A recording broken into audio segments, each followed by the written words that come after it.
Hey, running out of time. What's up? It's the Culture Detective here investigating your favorite movies, and today I will be doing another Marvel movie review. Yay! Another month, another Marvel thing. Because ever since the beginning of 2022, actually ever since 2021, there has pretty much been a new Marvel thing every single month. We have TV shows, we have movies, and to be honest, maybe it's because of my age, maybe it's because I've been watching more art house stuff lately and less mainstream stuff, so my taste has changed over the years. But for some reason, for the past couple of years, not a lot of Marvel stuff really impressed me, with the exception of two. Loki, the TV show, which is a very fun, very creative, and one of the most entertaining things I've seen out of the MCU. And then we have Spider-Man No Way Home, which is not only the first movie I watched in the cinemas in the USA, but also a very fun, entertaining, nostalgia-baiting, fan servicey, but also unexpectedly ballsy movie that's just like, yes, yes, Marvel, yeah. And after a bunch of so-so TV shows and movies, we have arrived at Doctor Strange in the Multiverse of Madness, which is what I will be reviewing today. I planned to watch it in the cinemas, but I never had time, and turns out it's already getting streaming release yesterday, so I watched it on my laptop instead. This is a new movie directed by none other than Mr. Sam Raimi, and that is a huge thing because Sam Raimi, this is technically Sam Raimi's first film under the Disney-led MC Universe. And even though Sam Raimi has directed three Spider-Man movies, like in the early 2000s with Tobey Maguire, this is his actual first Disney MCU movie. So it's a huge thing because Sam Raimi is a bit of a horror comedy type of guy. So this movie is bound to be visually interesting and full of horror elements, and it totally delivers. Now, essentially, the plot for this movie, which is, by the way, the second Doctor Strange movie, is that Doctor Strange runs into a girl by the name of America Chavez. And America Chavez has the powers to travel to other universes. And Scarlet Witch, aka Wanda Maximoff, played by Elizabeth Olsen, wants to get her powers so that she could go to other universes and see her children from other universes. And Doctor Strange needs to protect her, needs to protect America. And that's it. That's the plot. It's actually really simple and not complicated at all. And then crazy, insane multiverse shit happens. Now, one thing I'd like to say is that this movie is visually interesting. In fact, this might be the most visually interesting Marvel film I've seen ever. Yeah, I guess Thor Ragnarok is very visually interesting, but this one takes it a step further because we have some of the craziest, most fun camera work, crazy zoom ins because it's Sam Raimi, some crazy POV shots, just everything's just very crazy. And then we have the scene transitions, and then we have the edits where we have tons of superimposition and the use of dissolve. It's all very interesting, and I really like that. I really like it when an MCU film has a lot of style because usually they don't. Now, usually Marvel movie music suck.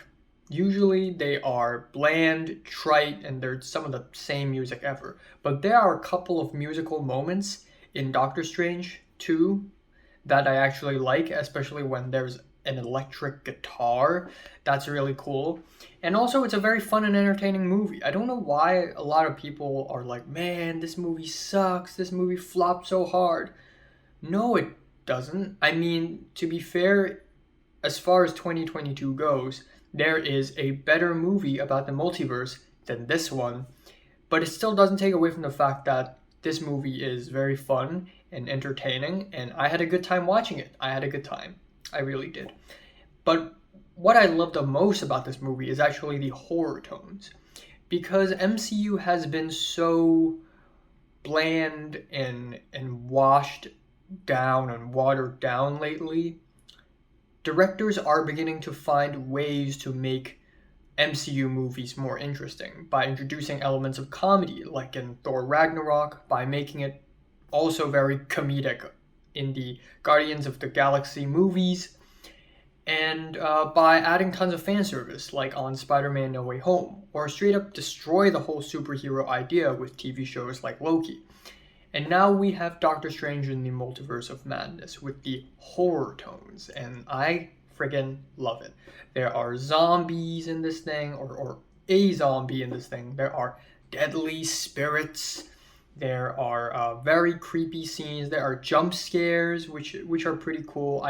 I wouldn't say there are that many jump scares, but when they're there, I'm like, nice. And my favorite scene is the Barefoot chase scene, because in the second act of the movie, we have a whole ass scene where Wanda Maximoff, aka Scarlet Witch, in her plain white sweater or something, with her face covered in blood, half her face covered in blood, barefoot, running after Doctor Strange and America and other guy, Wong. I forgot his name. But that was so much fun. That was whack. That was whack. And there's also an Illuminati scene, which is kind of spoiler alert, but MCU has introduced two characters, multiple characters, but two characters in particular. I'm like, oh, they're in the MCU now. That's good to know. Good to know. So there's that. And because it's Sam Raimi, there are some pretty gruesome and violent deaths in this movie, which I really like as well. Now, here comes the cons. This movie is not perfect.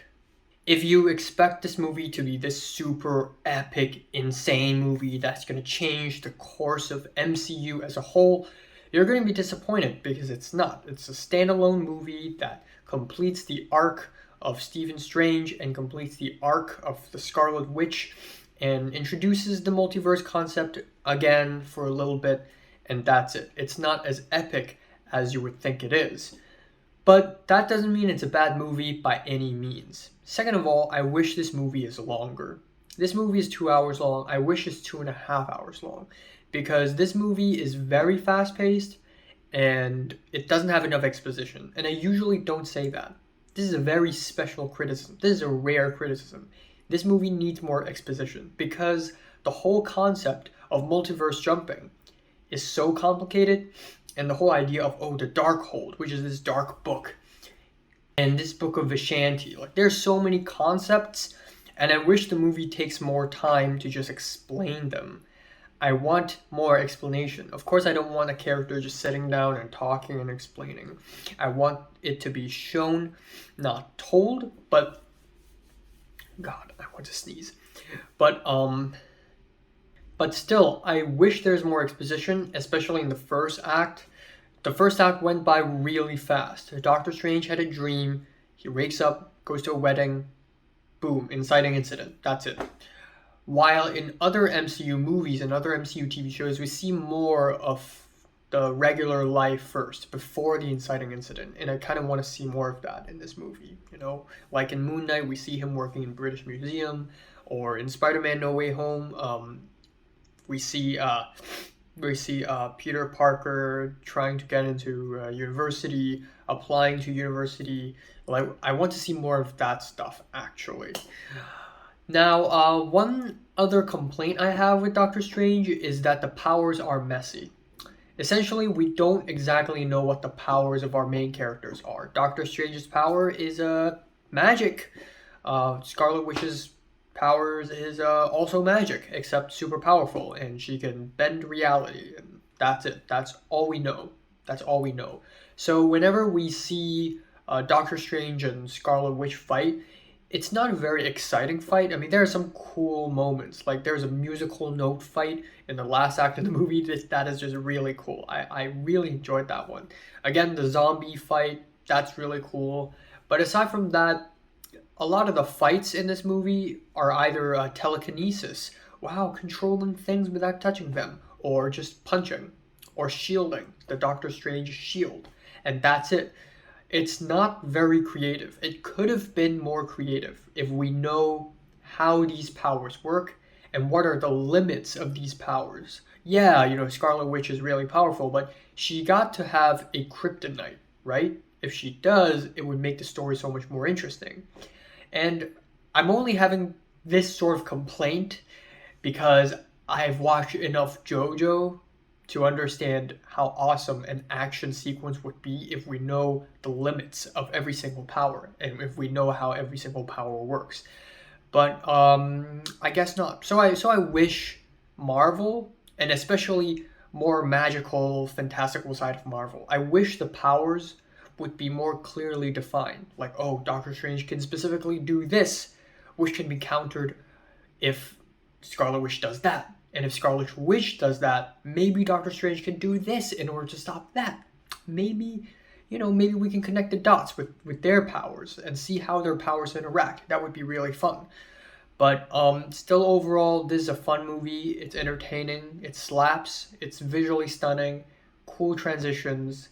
And I kind of enjoy it. It's decent, I have to say. It's pretty good. It's pretty good. But I wouldn't say it's great. I still like the original Doctor Strange even more. Doctor Strange 1 is one of the first few Marvel movies that reintroduced me into the MCU again. And it's just so much fun. But this is good too. 7 out of 10. Decent 7. Strong 7. Yeah. So, have you watched Doctor Strange in the Multiverse of Madness from 1 to 10? If it's rated, like, or like it, and subscribe if you want more. Thanks for watching.